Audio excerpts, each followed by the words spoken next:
Aloe vera juice or gel have incredible moisturizing and soothing properties which make it the ultimate choice for dry and damaged hair. Aloe vera have great benefits and usage for hair growth. You don't need to buy aloe vera juice, you can make your own with this recipe. An aloe vera plant has 3 layers. Layer 1. The thick, green outer rind.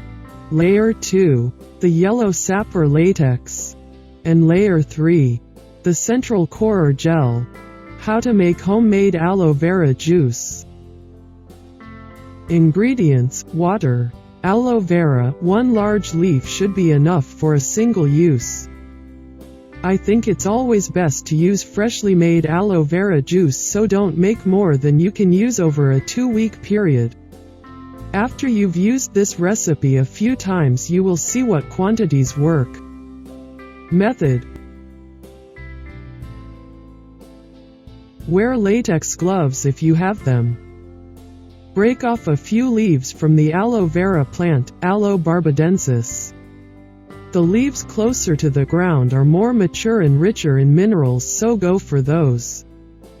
Wash the leaves to get rid of any dirt.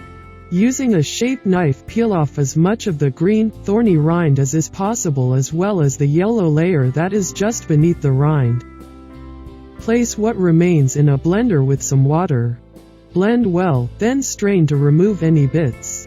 Ways to use aloe vera juice in your hair regimen. As a leave-in conditioner.